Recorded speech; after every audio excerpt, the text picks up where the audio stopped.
This is CGTN, China Global Television Network.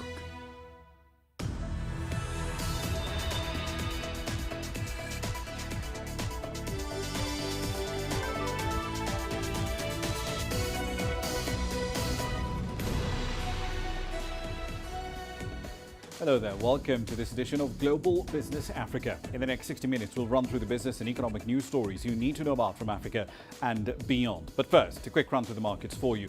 We're starting to see the first wave of Q3 results coming through from listed Kenyan banks. The country's largest bank by assets, its Kenya Commercial Bank, reported a 43% year-on-year fall in net earnings for the 9 months ending in September.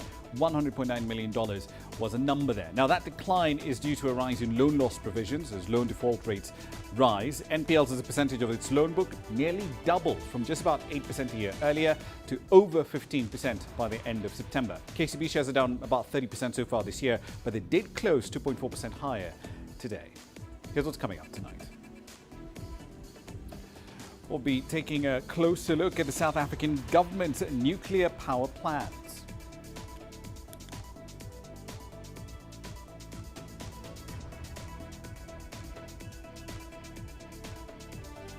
The government in the UK is drumming up a bill that will protect companies in the UK from risky takeovers.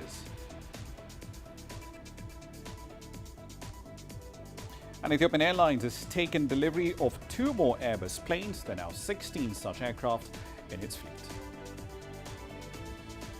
All that and more is in the pipeline for you tonight. But let's start the hour with news out of Africa's largest economy. Nigeria's cabinet has formally approved the ratification of the Continental Free Trade Area Agreement. Now, that trade deal, as you might recall, was signed by Nigeria's president in Niger just last July.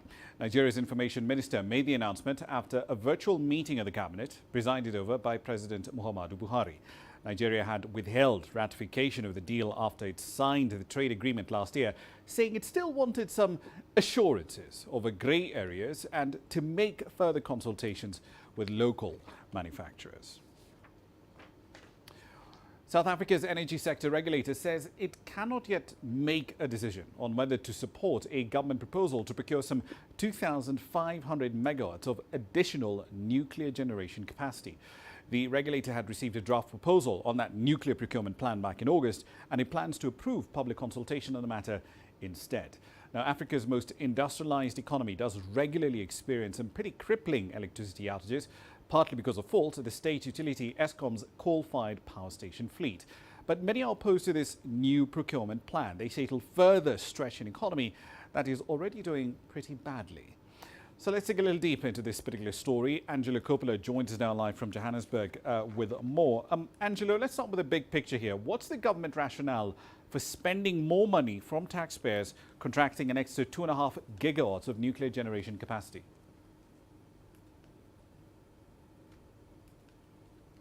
Well, look, the Mineral Resources Minister, Gwede Mantashe, has been talking quite a lot about nuclear power lately. And if he's to be believed, nuclear energy is cheaper per unit than is currently being charged for electricity that's being generated by coal, for instance.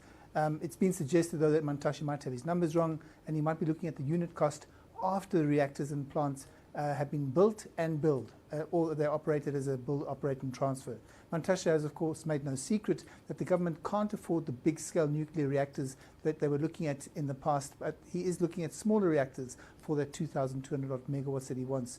But it's still unclear who's going to be paying for that, if, of course, it gets to that stage. And as you know, we don't know which way this is going to go right now, because quite importantly, the public are going to be involved in this process. We understand that that may happen, but it has to be approved first, and that's a long process. It could take a long time because it's going to be fought at every step by those anti-nuclear activists. So it's early days, but it does appear that government wants nuclear in terms of that, and in terms of the process. Analysts are looking at the process that was followed when it came to getting fracking off the ground in South Africa a couple of years ago, and that was in the Karoo. And that was fought tooth and nail by those activists.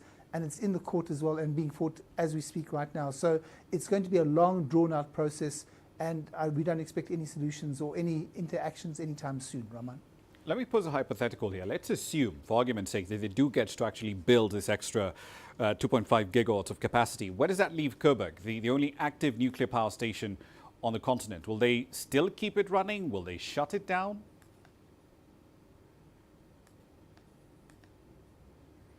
Well, look, according to the 2019 Integrated Resource Plan that everybody's been talking about and it's now finally been approved, there is another 20-year life extension on the cards for Coburg, taking it to around 2044, if I'm not mistaken. And as recently as the beginning of October, there were first of 6 new replacement steam generators arrived in Cape Town, and weighing in at around 380 tons, for example, and about 20 meters long.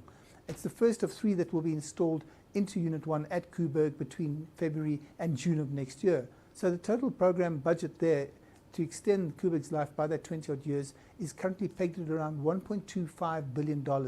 And that's compared to a total cost for instance, a 2,200 megawatt plant of anything between $12 and $18 billion for that megawatts that we're looking for new nuclear power. So it's a bit of a no-brainer in terms of going with the old one and extending life, or trying to bring in new power at that very inflated cost, Ramah.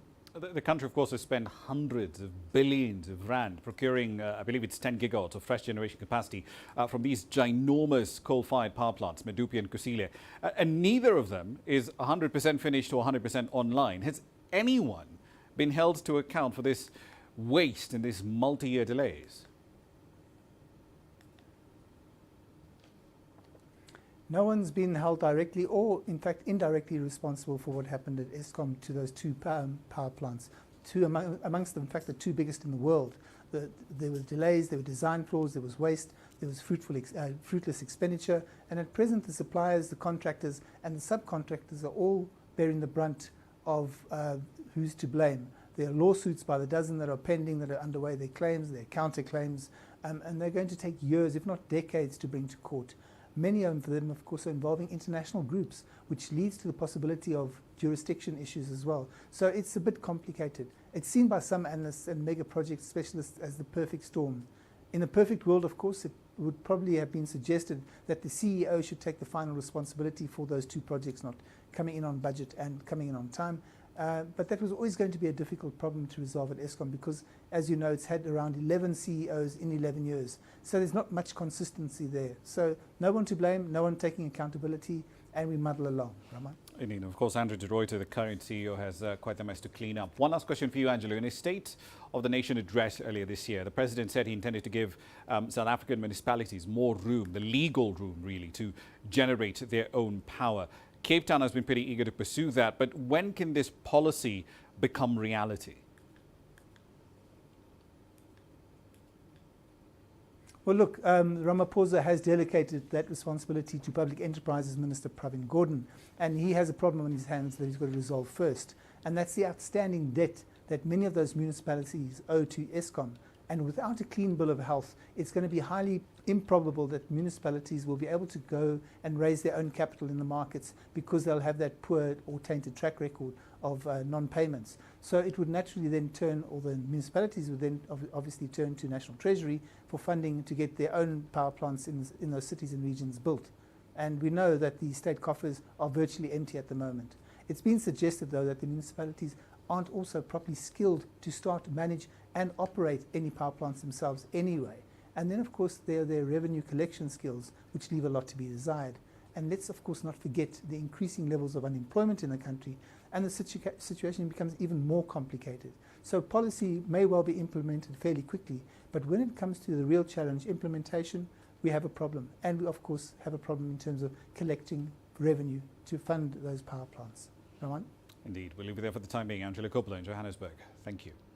We're still in South Africa. The country's seasonally adjusted manufacturing output was up by 3.2% month on month in September. Now that comes in the wake of month-on-month changes of 3.3% in August and 5.6% in July. Angela Coppola examines the data. Seasonally adjusted manufacturing production increased by 32.9% in the third quarter of 2020 compared with the second quarter. All 10 manufacturing divisions reported positive growth rates over that period. We're probably going to see the biggest bounce back ever of manufacturing in the third quarter. It's probably going to be over 100%. increase on the quarter before. However, we must just keep in mind that this is the 16th consecutive month of year-on-year decline. The steel and metals industry is feeling a little bit more positive than during the previous month. So from our side, I think it's positive news because we're seeing a little bit of uptick in terms of production base. The only concern we have is that if you look at the data and categorize it according to the sector segments, you will find that it remains a pressurized environment in terms of what's happening within the metal industry. There is other data that is suggesting to analysts that the country may have turned a corner. PMI seems to be on the upward trajectory, looking at the data that came out last month as well. I think we're also seeing a little bit of a peak in terms of business confidence, which is quite positive for us. Capacity utilization, I can say, remains quite weak. Looking ahead, South Africa remains in a precarious position, especially in the auto sector. The other thing is we know already that world car sales are down and that the car parks of dealers all around the world are full. And I think next year, the orders for South African manufactured cars will not be as high. The manufacturing data is pointing in the right direction. Now it's a question of increasing that percentage growth increase for the country's economy and employing more people. I'm Angelo Coppola for CGTN in Johannesburg, South Africa. Egypt's government aims to raise the industrial sector share of GDP to 20%. An August report by the state showed that the sector accounted for around 17% of economic output while directly employing almost 200,000 people. Now, while the authorities do see manufacturing as a key component for future growth, local entrepreneurs see things a little differently. They face several challenges in scaling up their investments. As CGTN's Yasser Kim now reports, businessmen there argue they're drowning in red tape. Industrial investments in Egypt stand at $4 billion, but experts say it's a low amount considering what Egypt has to offer. Geographically, Egypt has a very important geographical area that can serve Africa, Asia and Europe. All the industries they have a good potential here in Egypt. In the last 3-5 years, a lot of improvement have been done, especially to eliminate all the obstacles and the bureaucracy that have been used to be in the past years. However, there are still some hurdles facing local and foreign investors. Egypt is better than other countries in procedures for industrial investment. The new one-stop shop has facilitated the process by 90%, but there are still difficulties with finding industrial land to set up a factory, as well as receiving licenses and registrations to begin operation. The government assigned the Industrial Development Authority to study the issues and provide solutions for investors. I found that there are about 15 procedures needed to receive the license, and each procedure takes time. Same with registration. This is a setback for any investor. We are currently reducing it to a maximum 3 steps. We are also introducing automation. We are creating an automated database for land availability, licensing and industrial registration. Once ready, it will speed up the process for investors. Al-Zallat says he's also working on improving infrastructure on industrial land, another concern for investors. He said, unlike before, the budget is now available to finish the belated infrastructure projects for the factories and plants. There's been focus on small and medium enterprises as well. 16 industrial complexes are under construction around the country to serve small and medium enterprises. 3 are ready and operating. An investor would choose the location and project they would establish inside the complex and receive the license immediately to start work. Facilities will be offered such as land for free or 50% discounts on cost of production. The aim is to encourage youth and small businessmen to venture into the small and medium enterprises and add value to the industrial sector. Yasser Hakim for CGTN, Cairo.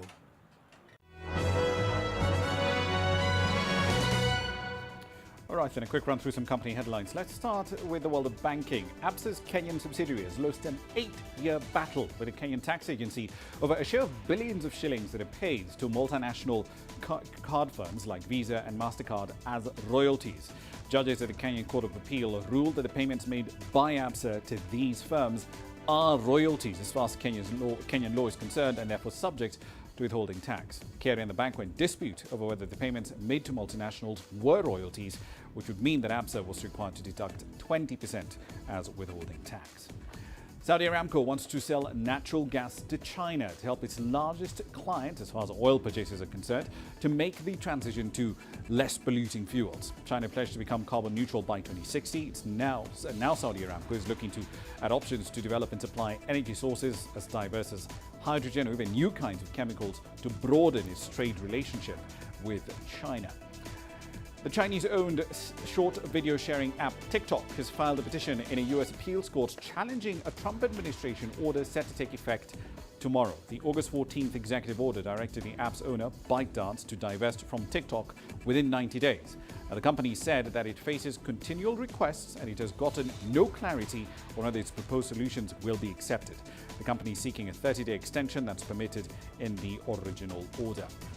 And finally, Guinness is recalling cans of its non-alcoholic stout because of contamination fears just 2 weeks after they hit the market. The brewer described the recall as precautionary, but it said that the microbiological contamination may mean that some products are unsafe. The company urged anyone with cans of Guinness 0.0 not to drink them. That recall only affects clients in Great Britain. The product was not yet on sale in Ireland or Northern Ireland. That's a run through your headlines.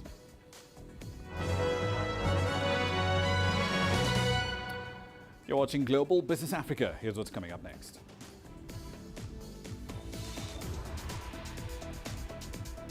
Egyptian authorities are announcing stricter rules for enterprises as the number of COVID-19 cases rise. And after a 61% decline in tourism revenue, what are the options on the table for Tunisia's tourism sector? We'll explore some answers next. The world economy as we know it is about to change. Global business reports highlight emerging markets, developing countries, and dynamic sectors worldwide. We feature top analysts and newsmakers to provide perspectives on every facet of business. From an on-the-ground perspective, we provide you with balanced and objective assessments. Fast, sharp, and insightful. Global Business. Only on CGTN. Every story starts out like this. Okay. We'll head up now. But beyond the rush of the numbers, there's always a more fundamental question. What happened? Who has been affected? When market-moving decisions are made, who's responsible? And why? Let's get some reaction on ground. Joining us in Johannesburg is Sutra Nairobi. Hello, Nairobi. This is how whole stories begin. See how they end. Only on Global Business.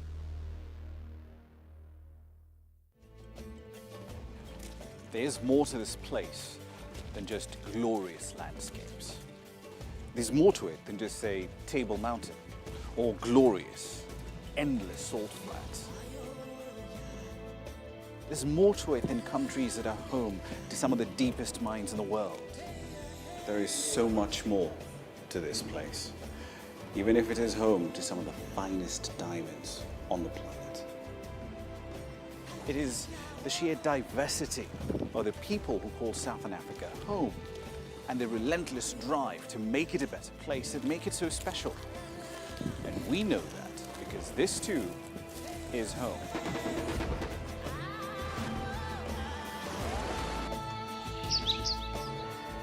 No one knows Southern Africa like we do. CGTN, see the difference.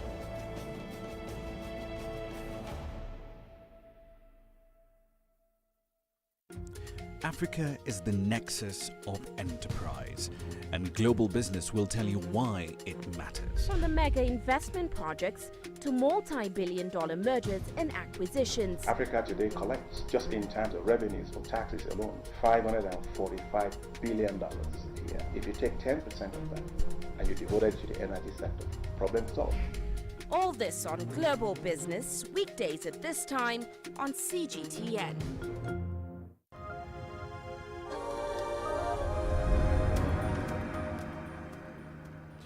Welcome back to the program. Egypt's cabinet has released new regulations that require most commercial establishments to close early, as authorities there grapple with measures designed to contain the COVID-19 pandemic while avoiding a complete shutdown of the North African economy. Egypt has about 109,000 active cases at the moment. 100,000 people have recovered, but the disease has killed 6,380 people so far. From Cairo, here's CGTN's Yasser Hakim. Mustafa Wael owns this small shop that sells electricity equipment in Egypt's capital. He says the government's decision to order shops to close in 10 p.m. is a bid to curb COVID-19 infections and will have a negative effect on some businesses, including his. It is in our culture and habits that we stay up late. Egyptians like to do their shopping and outings at night. That is why closing early will cut our revenue stream further. I already had to let my workers go because I can't pay them anymore due to the recession caused by the pandemic's fallout. But I believe health comes first, so I agree with the government decision. Officials have blamed citizens and business owners for not sticking to health regulations. Secret inspections of 155 facilities have led to the complete closure of 55 restaurants and cafes that have violated anti-coronavirus measures. More inspections are underway. Official government statistics show there are 700,000 registered workers in the services industry, but unofficial numbers show they could be as high as 3 million. I agree with the early closing hours directive, but there should be compensation for workers, especially in cafes and restaurants who are set to lose the most from this situation. The North African nation's government is trying to avoid a second wave of coronavirus during winter, which could be more deadly than the previous one, and has threatened to impose a total lockdown if the situation doesn't improve. There's a strong connection between a lockdown and loss of jobs everywhere in the world. Egypt has managed to keep it in check, and we want to maintain this. So I'm calling on business owners, employees, and everyone else to adhere to health precautions to avoid this scenario. Meanwhile, officials and media are telling people to maintain social distancing, wear masks, and stay away from closed and crowded places.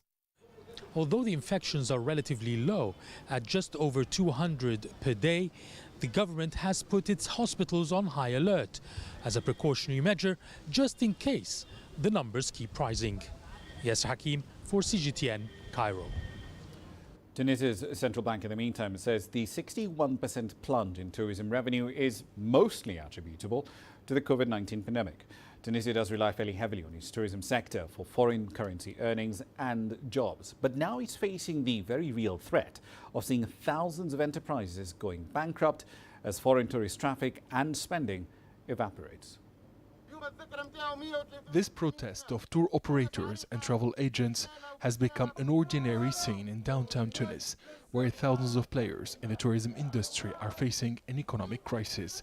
Drawn from various regions across the country, these business owners have been expressing their anger at the government for failing to cushion their businesses from collapse since the outbreak of the COVID-19 pandemic in March. There's zero activity, zero salaries, no money since March. Tourism professionals have no resources. This is a catastrophic situation. Industry players say that the government has failed to meet its promises to over 400,000 people working in the tourism industry. Already, tens of thousands of jobs have been lost following the first and the ongoing second wave of the pandemic. Tourism professionals are suffering. The state must react and help us. We are fed up with empty promises. We are forced to pay our loans, leasing social security contributions and taxes. While we don't have any resources, the tourism sector cannot be abandoned by the government. The country's Prime Minister declared that the 2020 complementary state budget will provide for supporting the tourism industry. The tourism sector is in crisis globally. There are many difficulties due to the COVID-19 crisis. The state is looking for concrete solutions in the new budget in consultation with the professionals who are struggling while fighting for this pillar of the national economy. The Tunisian government has recently banned travel between the country's regions during the holidays, suspended schools and public gatherings, and extended a curfew as it tries to contain a rapid surge of COVID-19 cases. Experts believe that these decisions have further deepened the crisis in the tourism industry. According to the National Institute of Statistics, the number of tourists rose 13.6% to 9.5 million in 2019. However, less than 5 million people, including Tunisian residents abroad, have visited the country until the first week of November. Adnan Shawishi, CGTN, Tunis. Let's turn our attention to East Africa, Kenya to be specific. Authorities over there are turning to a mix of metropolitan rail and buses in order to end the capital's notorious traffic jams. State-owned public transport broadly fell into disrepair in the 1990s, and that vacuum was filled by a mix of private taxi operators but also a sharp rise in car ownership. As CGTN's Robert Nagila now reports, authorities aim to change both trends. No matter the time, moving from one place to another in Nairobi always feels like rush hour. The situation's even worse in the city centre, whose streets are dominated by privately owned minibuses. It is estimated that traffic here in the capital, Nairobi, costs the economy about $500,000 a day. And now, the government's trying to do something about it. On Tuesday, President Uhuru Kenyatta commissioned 5 new commuter trains that connect 10 stations in high-density suburbs around the capital to the central railway station. The commuter service is integrated with the bus rapid transit system that will ferry passengers from train stations to other bus termini. The service will have day-long hourly train services to and from these stations, giving our commuters greater flexibility in terms of their travel schedule. An additional 20 mini stations connecting the city and various residential areas are under construction, and the government set to add 6 diesel multiple units to meet the rising demand for rail transport. We expect in every 1 hour that we'll be having about 40,000 people exiting and then getting through this station. That will bring the number of passengers using the commuter service to 3 million per month. But not everyone's happy. Many taxi operators will no longer be allowed to access the city centre, a move they say will affect their earnings. COVID has already affected the business. We have not overcome that hurdle, and they are putting more hurdles in front of us. They should not have introduced the buses. But for commuters, the introduction of a rail commuter service and a bus transit system is long overdue. As a Nairobian, I'm going to benefit, I'm going to reach home on time, it's going to be cost effective, and also it's going to reduce the traffic jam. For Nairobi's residents, after decades of being left at the mercy of unruly taxis who are a law unto themselves, a whole new experience awaits them. Robert Nagila, CGTN, Nairobi, Kenya. You're watching Global Business Africa. Time for a short break. Here's what's on the other side.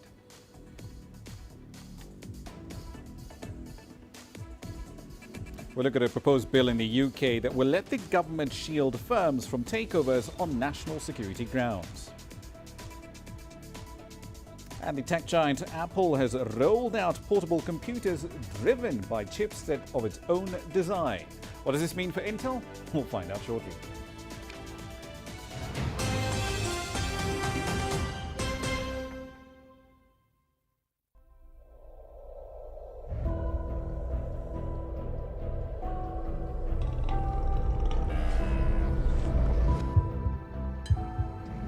Taken me completely out of my depth, but at the same time it's exciting. It's new, it's different, it's a challenge.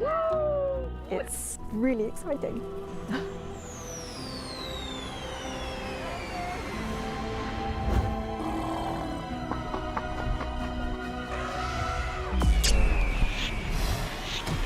Over the last 14 hours of rain.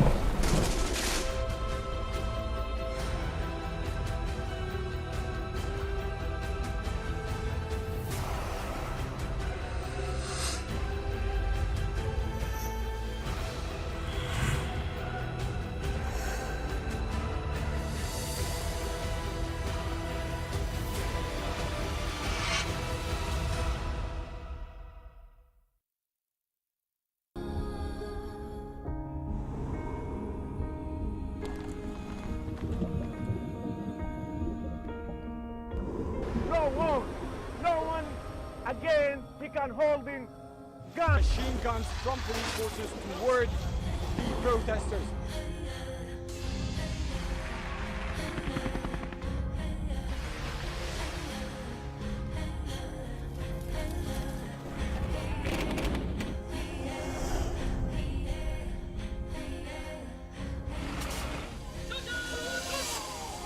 Were you worried about your life at that particular time? Not at all. The Excellency, thank you very much for your time. What is your assessment of the state of the continent today? Africa has the potential to power itself. Excuse me.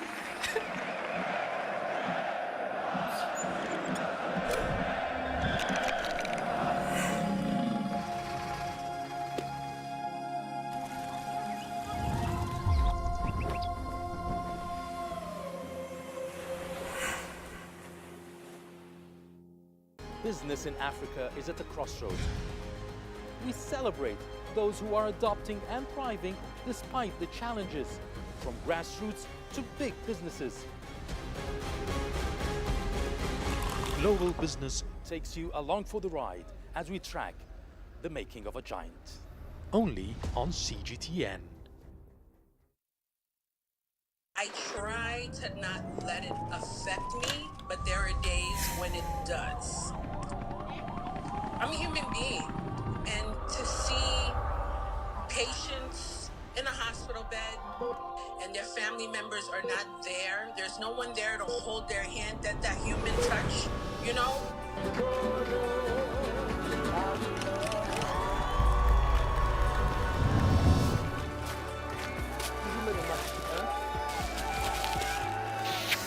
I just hope everyone can remember that the situation is not permanent and that everything will get better eventually.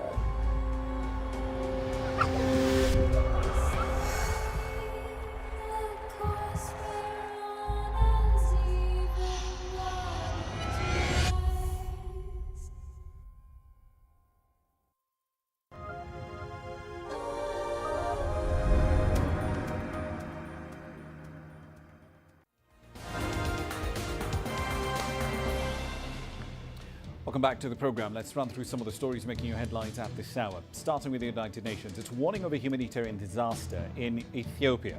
A week of fighting in the northern Tigray region has basically forced thousands of people to flee to neighboring countries, including Sudan. That country has now sealed its border with Ethiopia.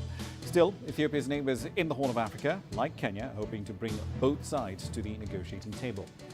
The Rwandese genocide suspect Felicien Kabuga has appeared before a United Nations tribunal. This comes months after his arrest in the French capital, Paris. In June, a French court ordered that Kabuga be handed over to the United Nations International Residual Mechanism for Criminal Tribunals. Prosecutors allege that he bankrolled ethnic Hutu militias during the Rwandan genocide. In 1994, Hutu militias killed Tutsis and moderate Hutus. An estimated 800,000 people were killed over around 100 days. And finally, the United Nations is hosting a round of talks on the Libyan conflict in Tunisia. The meeting aims to appoint an interim government, which will then be tasked with preparing for elections. The UN says that the transition period should not exceed 18 months, but there's criticism already surrounding the selection of delegates who are attending those talks. That's a run through your headlines.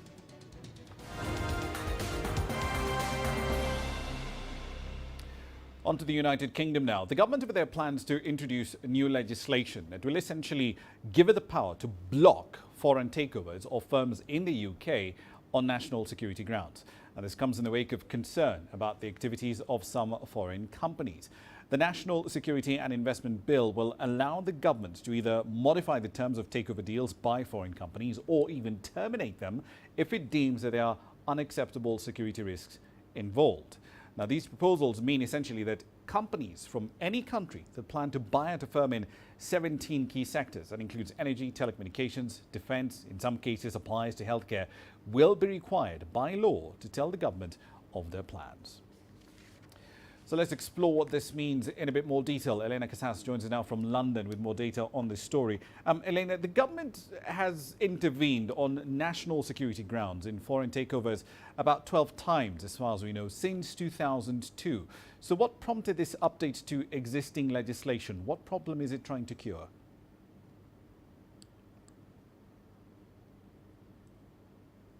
Well, the aim of this bill, Ramah, is to give ministers greater powers to scrutinise and intervene in what they call potentially malicious foreign investment.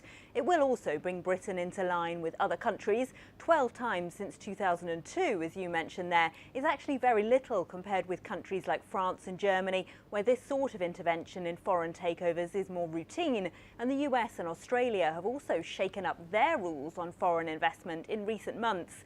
The move is partly in response to concern about China, coming after ministers blocked Huawei from parts of the UK's telecoms network over concerns about spying, which Huawei said were groundless. That did spark doubts, though, about gaps in the existing legislation, which provides very limited scope for government intervention and hasn't been updated in 20 years, hence this update. Indeed. So let's apply this in practical terms. Let's use the takeover, for example, of the defense firm Cobham in 2019 by Advent, an American private equity firm. If this bill was in effect last year, what would it have changed with respect to how that deal was handled?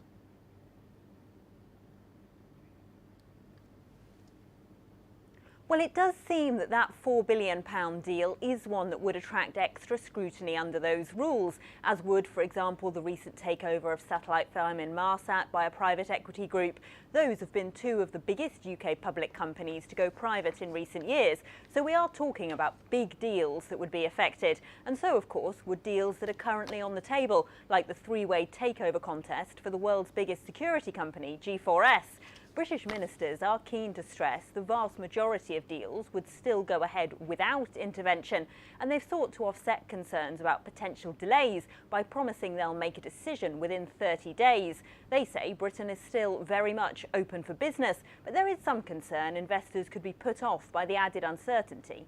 Indeed, on the face of it, this bill seems aimed at large, well-established firms, Cobham being one example, G4S being another.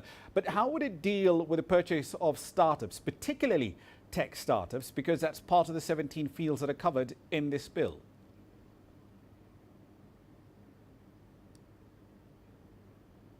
Absolutely. Those fields include artificial intelligence, encryption, energy, transport.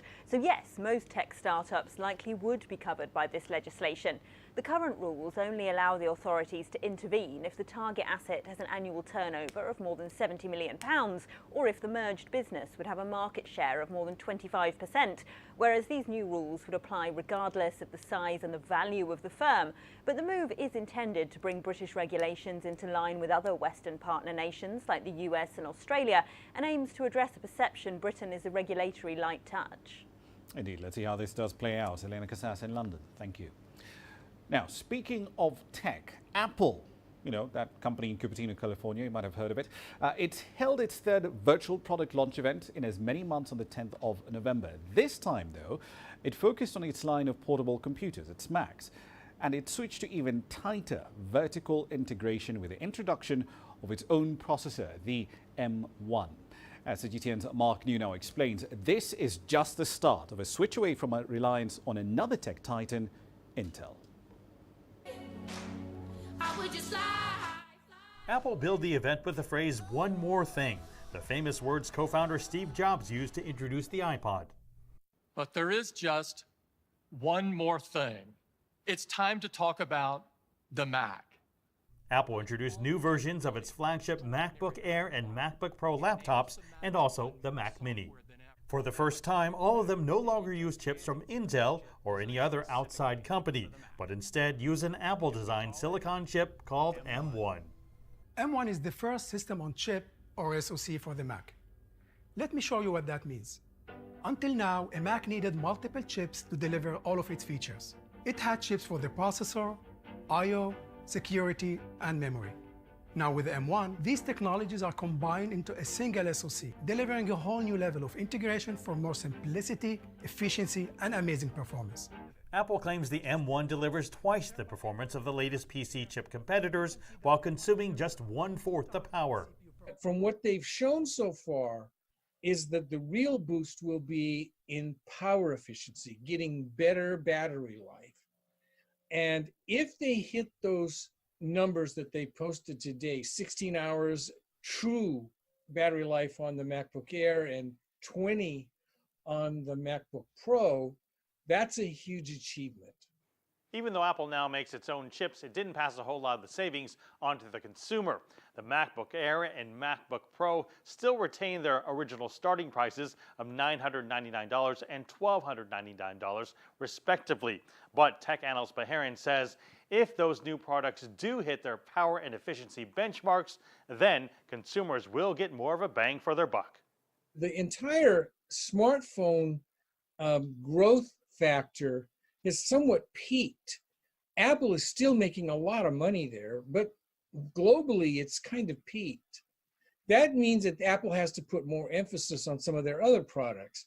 And in this particular case, it signifies that the MacBook, which I actually believe they didn't put a lot of significant energy into because they didn't have total control because of the Intel connection, gets kind of reborn. Baharin says with Apple controlling its hardware, software, services, and now silicon, the company also better controls its own future. Mark New, CGTN, Sunnyvale, California.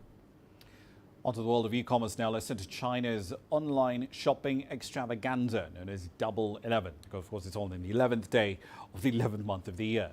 China's Alibaba said orders on its e-commerce platforms during the Singles' Day shopping spree had gone over $70 billion as of Wednesday evening as lockdown-weary consumers splurge on as many as 16 million discounted goods. Since it started back in 2009, Double 11 has become the world's largest single online sales festival. Snacks and foods, apparently, are always a hot category. 2020 was no exception. At around 10:30 in the morning, dozens of shoppers were grabbing snacks off the shelves at this store in Shanghai's downtown Putuo district, taking advantage of the special discounts available during the shopping carnival. Today is the Double 11 shopping festival, and I saw the great discounts here, so I came to buy some nuts. It has been more than a year since the French retail giant Carrefour sold a majority 80% stake in its China business to e-commerce giant Suning. Since then, online sales have boosted the company's business big time, especially during the shopping spree. Carrefour's online sales are now running at 5 times the level they hit during last year's Double 11. From October 30th to November 3rd, all our imported items were at half price, and we launched another round of discounts beginning last Friday. Snacks like Lay's are heavily discounted. All our imported items, carbonated beverages, dairy, and fresh fruit are the most popular. This year's Double 11 shopping festival started as early as October 20th, and apart from just offering special discounts, some brands are taking advantage of the booming live streaming to grab more consumer attention, and it seems like it's working. Chinese snack giant Bastore hosted a live stream starring singer Wu Yifan last month to promote one of its famous products, crispy grain cakes, and sold 30 tons of them in just 1 second. The special snack package Wu designed wound up pulling in 2.4 million yuan in sales during his live stream. E-commerce giant JD.com says that as of noon today, Bastore was ranking first in Double 11 sales of leisure snacks, followed by another Chinese snack giant Three Squirrels and US potato chip brand Lay's. Snacks were the first thing I bought. Someone in my office bought 2 large boxes of cereal. I bought nuts and preserved fruits from Three Squirrels and Bastore for 700 or 800 yuan. I spent several hundred on some milk, biscuits, and imported candy. The pandemic has expanded people's demand for snacks, and sales have been growing since then. But at the same time, some small brands have been driven from the market by tougher competition. This year, snacks are a key product for live streams. Many leading live streamers like Li Jiaqi are now selling snacks. Many brands are digitizing themselves, building their own supply chains and membership networks. Consulting firm Frost & Sullivan says that the value of China's snack market has now reached 1.1 trillion yuan, a year-on-year increase of 11%. So far, however, few of the players have more than a 10% market share. The market is getting bigger, but the competition is still tough. Zhang Shishen, ICS for CGTN, Shanghai. So that's the consumer side of the Double 11 shopping extravaganza. But remember, this has also been a vital lifeline for retailers, particularly after the COVID-19 pandemic, which has been hammering sales for virtually everything around the world for most of the year. But for US brands who are looking to cash in, there are indications that Chinese consumers were a little cooler to them this year. Here's CGTN's Karina Huber with this report from Philadelphia. China's Singles Day is the world's biggest shopping event of the year. With live streaming events to showcase brands and new products, it looks and feels like a rock concert. Retail expert Bert Flickinger says after a rough year marked by the coronavirus pandemic, Chinese consumers are expected to come out in record force. Singles Day this year in 2020 will be the most important day in retail history. Our estimates are that Singles Day will do over $50 billion US. U.S. brands have traditionally done well on Singles Day, but reports indicate they are now losing favor among Chinese consumers. Experts say that's in part because of growing competition from high-quality Chinese brands. But a rise in nationalism amid an era of tense China-U.S. relations is also to blame. Foreign phone makers like Apple once dominated the Chinese market, but now the top 3 phone brands are all Chinese. Flickinger believes the Gap, Under Armour, and North Face could all suffer under the current environment, but other U.S. brands are still thriving. The Chinese market for sneakers has been growing exponentially, and one of the hottest U.S. brands among sneakerheads is Nike, which has been preparing all kinds of events for Singles Day. The company says that during a bonus Singles Day event this year, launched on November 1st, it generated more than $15 million in sales on Tmall in a span of 51 seconds. It's a great moment for interacting with the Chinese consumer when they're seeking not only to purchase, but they're also always seeking novelty and innovation. So it's a great proving ground for us. Estee Lauder and other U.S. beauty brands are also performing well in China. They are the lucky ones. Those that are losing their appeal face a particularly challenging global market that puts even more pressure on them to do well on Singles Day. Singles Day is the only place in the world that can offset that dramatic sales decline in the U.S. and Europe. Karina Huber, CGTN, Philadelphia. A quick run through commodity prices for you. Let's focus on oil tonight. Brent crude is about 1.0% higher at 17.10 GMT, just over $44 a barrel at that point in time. That brings its year-to-date decline to about 27%. But if you look at the supply situation, Libyan crude is flowing back into the market, the ongoing civil conflict notwithstanding. It's expected to be pumping about 1 million barrels of crude a day this month alone. So between that and the implied cut in demand as more and more countries tighten pandemic restrictions, OPEC Plus is facing quite the challenge to original plans to reverse previous supply cuts and add nearly 2 million barrels of crude of output back into the market come January. Here's what's coming up next.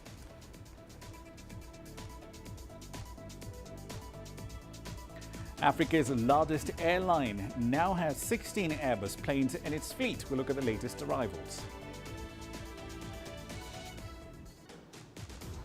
And why do authorities in South Sudan think farming might actually solve its monetary policy problems? Well, I've got some answers for you next.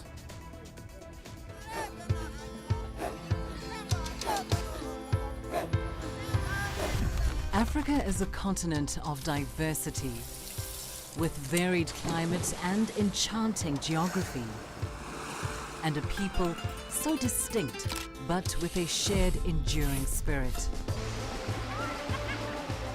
We are at the heart of the continent to bring you the untold stories. Let's have a look.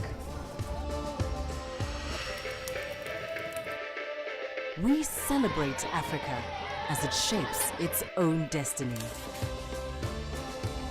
Djibouti, Tunis, Syria, Juba, Johannesburg, Ethiopia, Tanzania. Africa Live. Find your voice. Images may appear to be identical, but looks can be deceiving. The difference is not always obvious. It has to be discovered. There are always different sides to a story. We put the focus on the details. To see more, to understand better. CGTN. See the difference. You don't find the stories of North Africa by sitting on the sidelines.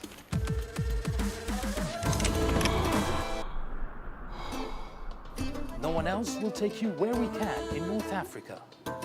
And no one else will show you what it's all about.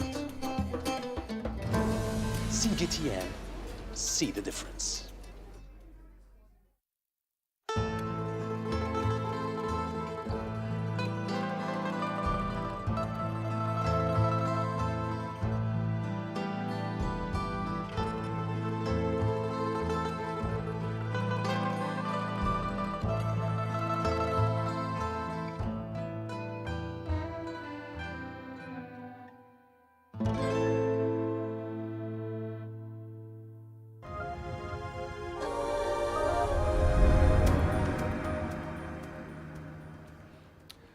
Welcome back. One of the main themes of 2020 has been the decimation of the aviation sector by the COVID-19 pandemic. It's seen us spend a lot less on travel. But this pandemic is not stopping some airlines from continuing to take delivery of new aircraft.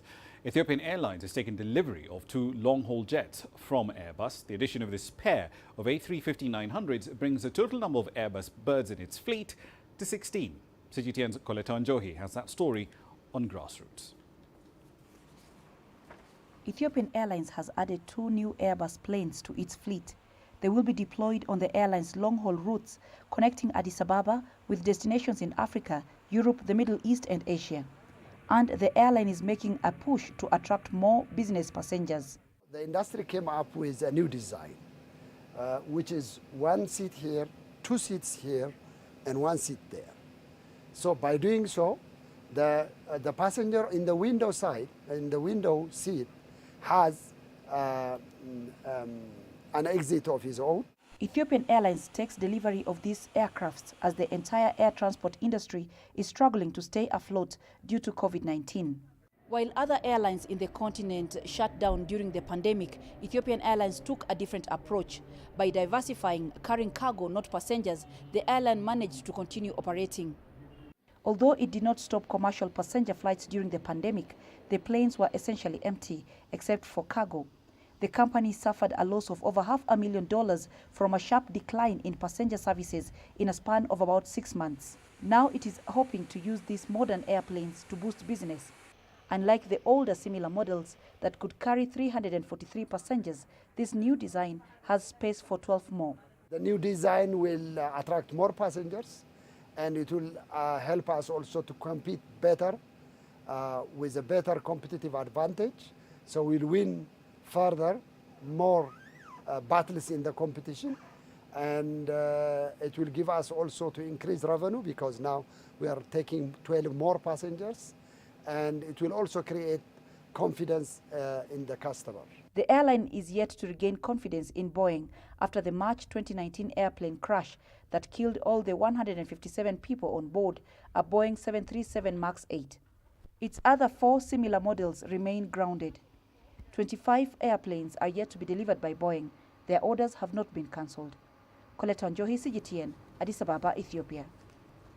And let's wrap up the program in Africa's youngest country. South Sudan's government is urging the country's citizens to farm more in order to cut dependence on food imports. Now, the government says that the petrostate's habit of importing food has raised hard currency demand, and it's also stoking soaring inflation. Here's CGTN's Patrick Oyet with that story.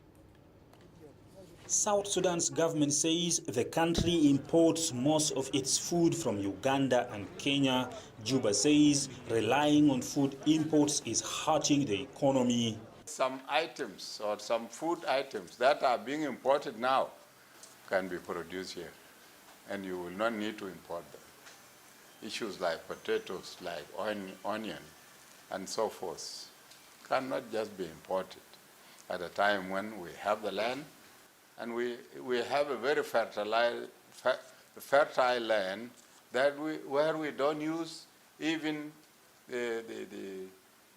we don't use fertilizers. Many years of civil war have displaced farmers from their land and stopped agricultural activities. Relative peace since the beginning of this year has, however, allowed farmers to return to their land and begin cultivating crops. But flooding in the eastern part of the country washed away many crops. The United Nations Food and Agriculture Organization says it is working with affected farmers to help them better prepare for the next planting season. We've had some areas flooded in Bo recently, and we have gone there. We have tried to assist those out. Some of them have lost their crop, which they have already planted, but as the flooding recedes, we are supporting them with more inputs so that they can replant and start their livelihoods. Some of them, we are also supporting them with fishing kits, because flooding gives another opportunity to some so that they can be able to catch fish. The Food and Agriculture Organization says it is also providing early warning on flooding to farmers. South Sudan's Agriculture Ministry says it plans to introduce flood-resistant crops such as rice and sorghum to farmers across the country. The government says it is encouraging investment in the agriculture sector. The key to promoting investment is for us to stabilize the economy, and that's what we are determined to be doing, and we will work with the other economic sectors to ensure that we achieve that objective. Economic experts warn that investment in agriculture can only be realized when peace fully returns to South Sudan. The unity government says it is doing all that it can to ensure there is lasting peace that will allow it to develop the country's agricultural sector. Patrick Oyet, CGTN, Juba, South Sudan. Let's wrap up the program with a run through some currencies. On the fixed income side in East Africa, Kenya Central Bank held a tap sale today on a $185 million 25-year bond. The bank accepted just over 99% of the $73.7 million in bids that it got. The average coupon rate there was about 13.4%. As we get closer and closer to that November 13th deadline when the grace period ends, Zambia's kwacha was down about 0.1% today, 20.875 to the US dollar.